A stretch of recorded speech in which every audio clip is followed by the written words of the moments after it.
For Secretary of Treasury, I am really pleased to be able to nominate Janet Yellen. No one is better prepared to deal with these crises. I wish it weren't as much of a crisis, future Secretary. But she'll be the first Treasury Secretary who is also Chair of the Federal Reserve, Vice Chair of the Federal Reserve, and Chair of the President's Council of Economic Advisors. Janet is one of the most important economic thinkers of our time. She has spent her career focused on employment and the dignity of work, which is really important to me and to all of us. For Director of Office of Managing the Budget, I nominate Neera Tanden. You know, I've known Neera a long time, a brilliant policy mind with critical practical experience across government. She was raised by a single mom on food stamps, an immigrant from India who struggled, worked hard, and did everything she could for her daughter to live out the American dream. And Neera did just that. She understands the struggles that millions of Americans are facing. As Deputy Secretary of Treasury, I nominate Wally Adierno.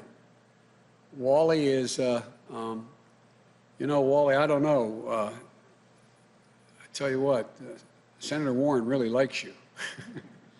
She highly recommended you, but I wasn't sure she worried I stole you as well. But thank you for being willing to do this, Wally. A skilled leader and thinker on issues ranging from macroeconomics to consumer protection and from national security to international affairs. I've worked with Wally during the Great Recession. That was my excuse to the senators, saying that's why I wanted to steal you. And I saw him tackle one big job after another. For chairperson of the Council of Economic Advisors, I nominate, notwithstanding she was a very distinguished professor at Princeton. I joke, my children who went to Penn used to always kid about, you know. But Cecilia Rouse, one of the most distinguished economists in the country, an expert on labor, economics, and race, poverty, and education, dean of the Princeton School of Public and International Affairs, a member of the Council of Economic Advisors to President Obama, an advisor to President Clinton at the National Economic Council. More than that, she's a proud daughter whose mom, a school psychologist, encouraged her to pursue economics. And her dad, one of the country's first African-American astrophysicists who dared her to dream. She's done both. If confirmed, Cece will be the fourth woman to lead the Council of Economic Advisors and the first African-American ever to hold that post. And as CEA chair, she'll serve as a member of my cabinet as well.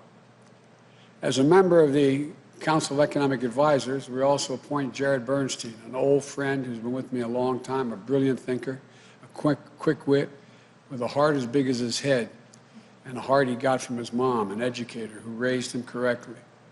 A social worker turned economist, Jared is one of my closest economic advisors and friend. He served as my chief economist during the vice presidency. He was there in that foxhole during the Great Recession, with the economy on the brink and our country on our back. I couldn't think of anyone else who I'd want to be at my side. As a member of the Council of Economic Advisors, I appoint Heather Boushey. Heather, thank you for all the help you had in the transition team and getting me here. She's one of the foremost economists working to make sure we build an economy that works for all Americans. The daughter of a union family, it's no wonder she believes so deeply in the idea that leave no one out, leave no one behind in this economy.